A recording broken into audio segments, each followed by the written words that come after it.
Olá, o Pauta Especial está começando. No programa de hoje vamos falar sobre diferentes aspectos da violência de gênero que atinge as mulheres no Brasil.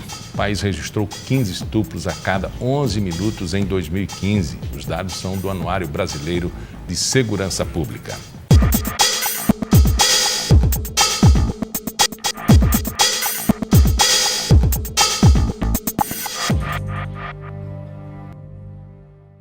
Você sabia que a cada 7 segundos uma mulher é vítima de violência física no Brasil? Para falar sobre a naturalização da violência de gênero no país, eu converso com a socióloga e professora da UFAL, Belmira Magalhães. Pesquisadora e autora de livros sobre esse assunto, a professora vai explicar o papel do contexto social que favorece esse tipo de violência e é responsável em casos extremos pelo feminicídio, assassinato de mulheres. Professora, essa naturalização, ela é decorrente desse contexto social, do histórico social? Evidentemente que sim, né? E eu ia até pedir para você para a gente recuar um pouco mais para ver como é que o Brasil se formou, né? Ele se forma a partir de uma sociedade de classe, o escravismo, né, que a gente tem, uma sociedade patriarcal. E o que significa patriarcal? Significa que há uma hierarquia, né, em que um tem que dominar todos os outros que estão sob o seu poder, né? E normalmente esse um é um homem, né? Então a ideia é do patriarcal, né? E do outro lado, racista e machista, né? Então essa é a base da nossa formação histórica brasileira. Em função disso, você tem, vou chegar hoje, uma série de mudanças que vão ocorrendo, mas que não conseguiram, de forma nenhuma, acabar com essa base que nós temos. Nós continuamos sendo machistas, nós continuamos sendo a sociedade, nós é a sociedade. A gente continua tendo o patriarcalismo comandando, né? A classe, evidentemente, também, né, de pobres e ricos, muda o nome, mas, na verdade, é a mesma coisa. Então, isto é que está hoje, dentro desse contexto, agora eu vou chegar ao Brasil atual, dentro do Brasil atual promovendo o que a gente está noticiando, que as pesquisas estão noticiando efetivamente. Qual é a característica de hoje, né, que muda um pouco? Primeiro, nós estamos vivendo uma crise econômica e política. Então, isso é algo profundo para as mudanças, para o bem e para o mal, né? A segunda questão é que nessa crise você tem a volta bastante efetivada de um conservadorismo em todos os níveis. O que significa isso? Não a ideologia de gênero, homofobia. Então você tem são um conjunto de coisas que estão levando ao maior número de mortes de mulheres, de negros também, que hoje saiu até no jornal. Então você tem um movimento da sociedade, todo ele voltado para um conservadorismo. O que é que explica esse fenômeno? Explica a crise. Você volta ao passado, você tem que dizer que o passado é que é bom e o presente é ruim. O que é ruim? As modernidades, né? Os gêneros conseguindo se colocar, os diversos gêneros, mas também a reação em relação a isso, né? Os conservadores não querem perder o lugar deles e por isso estão investindo enormemente nesse tipo. A violência policial, a violência em geral, ela está cada vez maior nesse sentido. Mas não me parece uma propaganda, né, orquestrada pela classe dominante, ou seja, pelos conservadores. Eu vejo jovens que vestem a camisa de um determinado candidato, ferindo inclusive a legislação eleitoral, e eu vejo pessoas idosas até dizendo que querem voltar à ditadura. Quer dizer, vai do jovem até o idoso esse pensamento? Vai, do jovem até o idoso. Mas o curioso é que o jovem não tem essa formação patriarcal. Tem. Tem? Então ela não está vindo. Ela nunca deixou de existir. E esses avanços sociais, professora, da Lei Maria da Penha, da identidade de gênero? Foi o que nós conseguimos e eles agora estão querendo derrubar tudo. O aspecto PT, Lula, o enfraquecimento dessa sigla política, dessa personalidade política, a orquestração de enfraquecimento dessa unidade, reforça esse pensamento, vamos dizer assim, de voltar atrás? Reforça. E reforça o pensamento de tirar o trabalho do poder. Mesmo que ele não tenha funcionado como o representante do trabalhador, porque ele não funcionou, ele veio do Partido do Trabalhador, entendeu? Então, na verdade, se quer efetivamente acabar com essa possibilidade de avanço. De avanço. Mesmo que não seja o personagem mais correto, cada um faça a sua escolha, né? Mesmo que não seja, mas o avanço, não, é o retrocesso. Qual mais retrocesso do que a gente tem hoje? Escravismo no Brasil. Como você pode imaginar isso? Mudou de forma, mas é o escravismo. A senhora se refere à portaria do presidente Temer? Não, eu me refiro à realidade e à portaria que vem, né, como é que se diz, fechar essa realidade que está ocorrendo, principalmente no campo. Nós estamos falando da portaria que o Michel Temer publicou, impedindo dos fiscais do Ministério do Trabalho de fazerem a fiscalização numa denúncia, né, de trabalho escravo.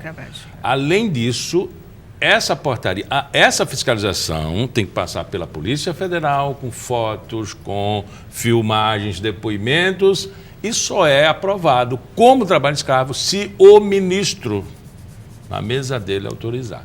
Vejam que coisa. Então você repara isso. Coisa mais patriarcal do que essa? Não, patriarcal e escravocrata. Na verdade, é para não mexerem nas relações de trabalho, que a gente sabe que o campo está novamente com essas relações todinhas. Não só o campo. Né? Você tem também na cidade, quando as pessoas vêm da Bolívia, vêm desses lugares também, o trabalho é praticamente não deixa sair, não pode sair. Então, quem é que lucra com isso? Você diz que os empresários e tal não estão à frente. Estão, porque eles lucram com isso. Aliás, o movimento lá contra a situação do PT, a situação do país, foi da CNI, né, da Fiesp. Foi eles que mantiveram essa questão toda. A classe média foi, porque a classe média tem muito medo de voltar para trás. Então, todo mundo voltar para trás, ela, né, em termos de aquisição e tal. Então, ela está sempre do lado do poder. Do poder. Cada um com o seu cabidezinho ali, né, de emprego. E aconteceram erros mesmo dos presidentes que estavam no lugar. Então, é isso que a gente vive. Então, isso vai aguçando a violência em geral. Nós não estamos vivendo só violência contra a mulher. Nós estamos vivendo... E eu vim para falar sobre a violência contra a mulher, que é o que eu trabalho, mas a gente está vivendo um momento de grande violência. Para mim, o que ficou mais latente é que a situação do país, o apelo do conservadorismo, à sociedade patriarcal, está fazendo um revés, um déjà vu. Vamos voltar, porque nada disso aí nos interessa, mas pela manutenção do poder. Inclusive empurrando a criminalidade aos negros, para as mulheres. Exatamente. Enfim. Isso tá, as mulheres negras estão sendo mais mortas, né? Os negros. Então os mais fracos são as vítimas. Mas com certeza. Com certeza, por quê? Vamos falar agora. Porque o capitalismo está em crise. O que é crise do capitalismo? Ele está conseguindo menos lucro. Então, ele tem que se reformular para ele, efetivamente, para conseguir mais lucro. Cortar direitos trabalhistas, possibilidade de 13º salário. Lógico, tudo isso. Ele puder, regulamentar a lei da maternidade. O 13º salário não foi cortado ainda, segundo a minha opinião, porque o comércio não aguenta sem 13º. Não é porque a gente vai perder o 13º. É porque uma parte que beneficiada, que é o comércio... Já tinham cortado há muito tempo. Então, repare bem. É essa situação que a gente está vivendo que gera essa violência também contra a mulher. Porque é uma violência generalizada que nós estamos assistindo. Né?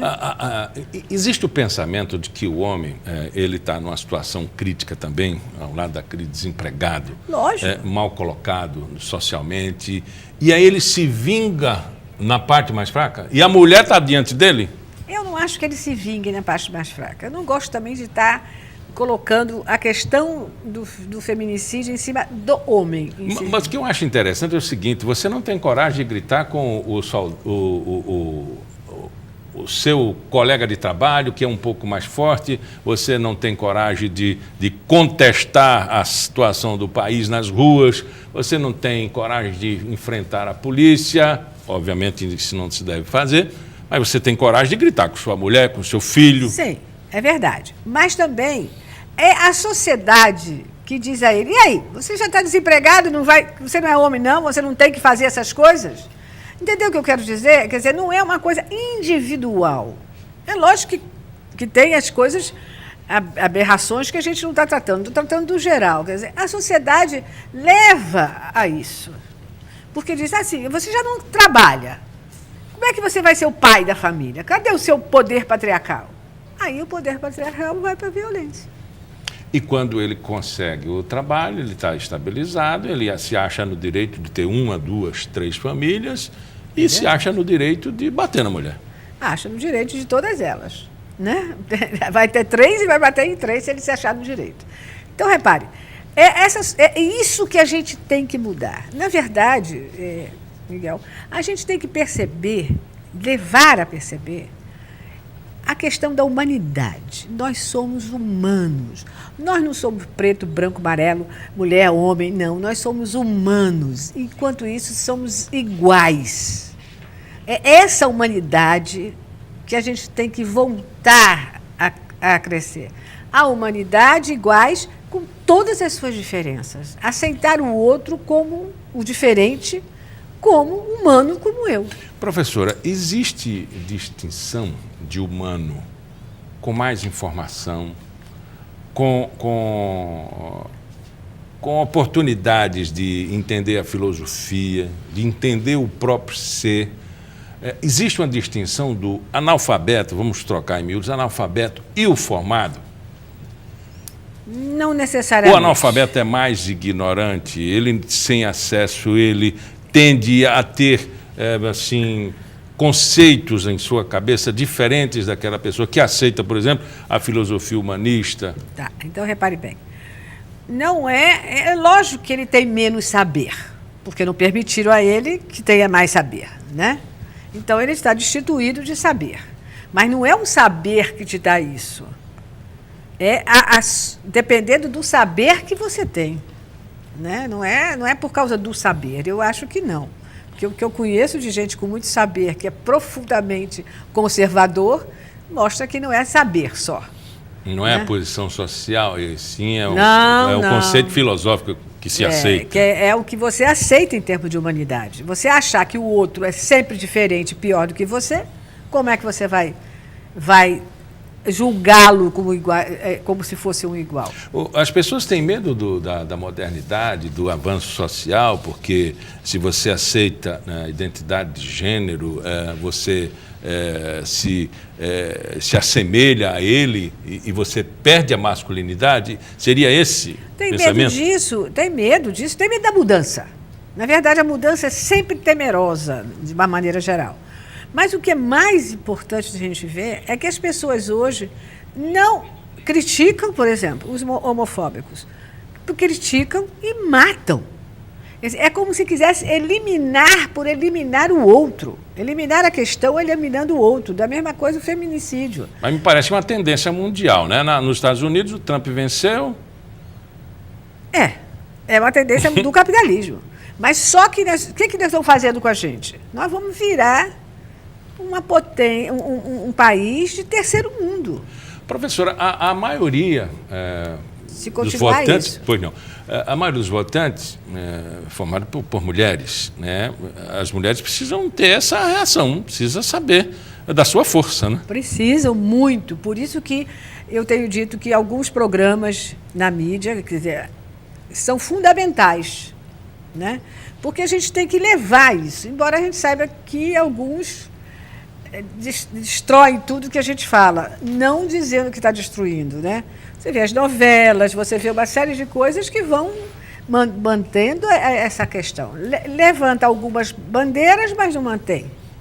De forma nenhuma. Professora, eu senti uma crítica aí eu gostaria que a senhora fizesse. Realmente, a mídia brasileira, a televisão brasileira, os jornais, as rádios, eles reforçam essa sociedade patriarcal? Evidente que sim. Evidente que sim. A mídia em geral, a grande mídia principalmente, né, reforça isso, porque ela faz parte disso.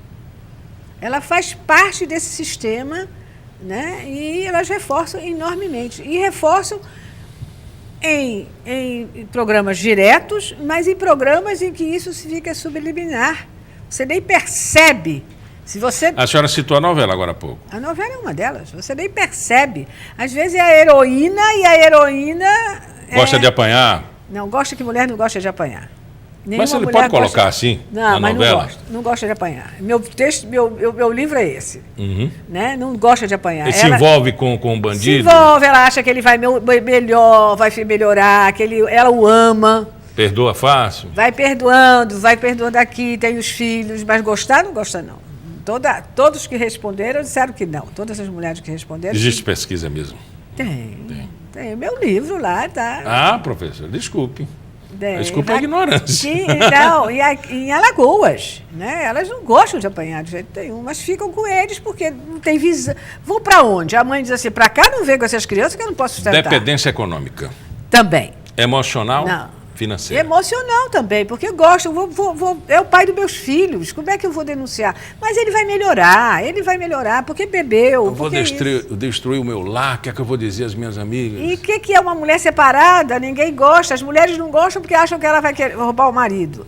Os homens gostam de uma outra forma, né? Mas também não é para ficar. Então, o que eu vou fazer? Eu vou ficar. E se eu mudar, vou procurar outro, vai ser igual? Mas existe um viés de mudança?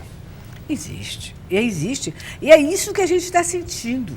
Né? Havia um crescimento de uma mudança em relação a isso, né? E está havendo agora como é que se diz? Um blackout em cima disso. Vamos fechar isso. Né? E também fazendo de outra forma. Mas, ao mesmo tempo, os movimentos também estão...